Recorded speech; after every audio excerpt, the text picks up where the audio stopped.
ini nanti di dalam proses yang sifatnya adalah pelatihan dasar organisasi, selama kita melakukan sesuatu di dunia ini separuh-separuh atau nanggung, maka selama itu kita tidak akan tidak mudah menerima yang namanya ma'an godako atau air yang menyegarkan.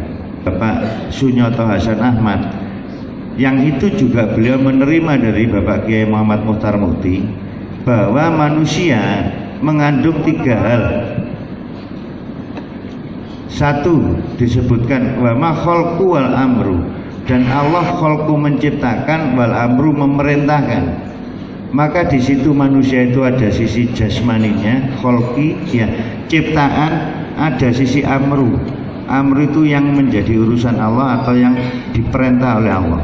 Apa itu amru? Dikatakan kul ruhi min amri rabbi. Katakanlah bahwa ruh itu adalah urusanku. Di dalam apa yang saya terima, maka istilah kholqi itulah yang diistilahkan jasmani, itulah yang diistilahkan dunia, fisik, alam raya, alam semesta dan lain sebagainya. Dan apa yang disebutkan sebagai amru itu yang disebut dengan alam arwah, alam malaikat, atau juga diistilahkan adalah alam fikir. Dan yang ketiga dikatakan wanafahtu min ruhi, dan kutiupkan ruh dariku, dan ada ruh tiupan. Jadi ada ciptaan, ada pikiran, dan ada ruh tiupan.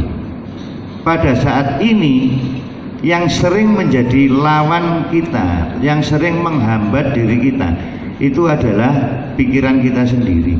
Ambil satu contoh, ya, saya mengadakan pelatihan dasar organisasi di satu daerah.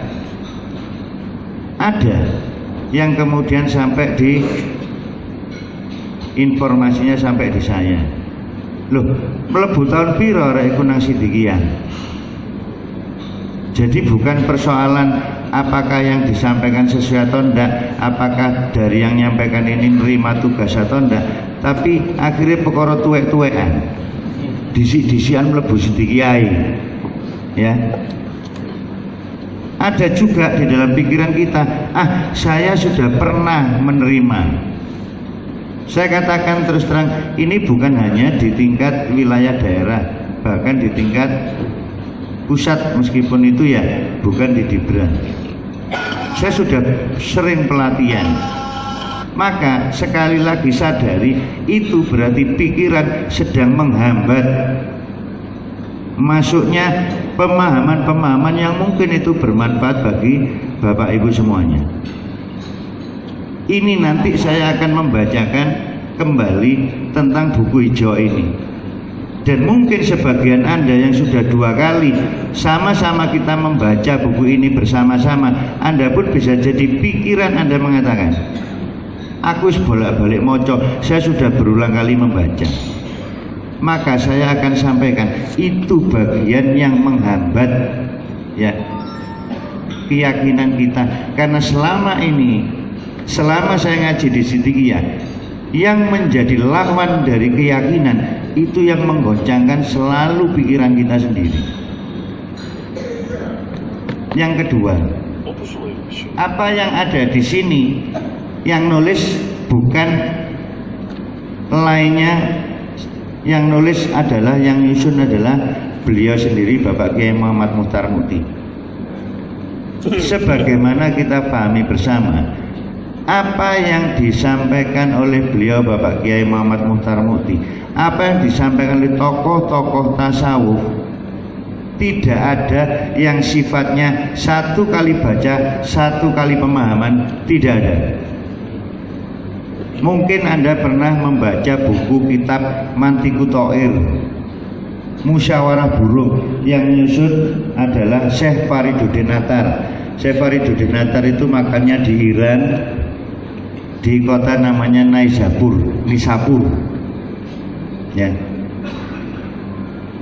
Dan di buku Mantiqu Thoir itu dijelaskan bahwa setiap kali kita membaca buku itu, setiap kali kita akan menerima pemahaman-pemahaman baru.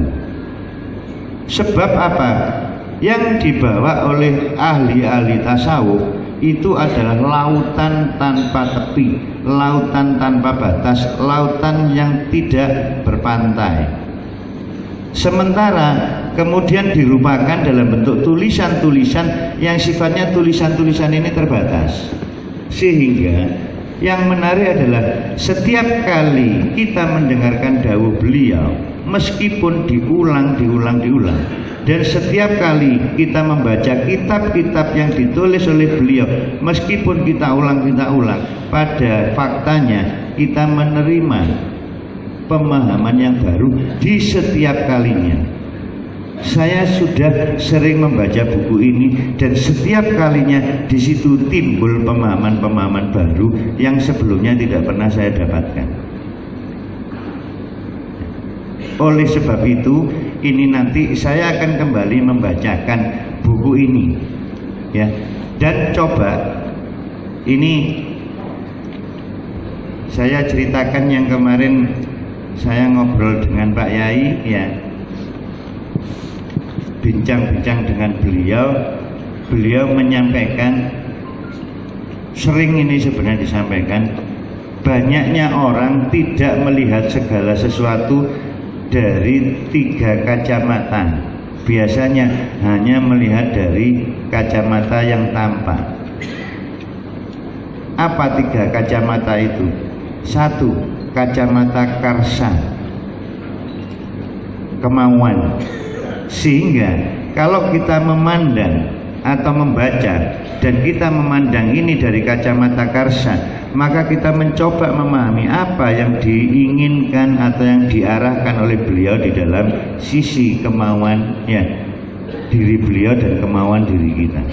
2, dari kacamata pikir, dari apa yang kemudian kita baca, apa yang bisa kita pikirkan untuk mewujudkan atau merealisasikan, baik untuk diri kita maupun untuk orang lain.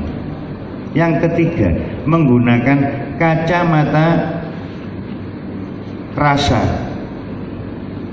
Setelah kita membaca ini, apa yang nanti kita rasakan? Ya. Memang berbeda kalau beliau kacamatanya masih ada tambahan 1. Yang saya gunakan, kata beliau, kacamata karsa, kacamata rasa, periksa, kacamata rasa, disinari oleh ilham ruhi. Ya. Paling tidak itba mengikuti beliau sedikit-sedikit. Kita mencoba untuk menggunakan kacamata karsa, kacamata periksa, kacamata rasa di dalam memahami apa yang ada di sini.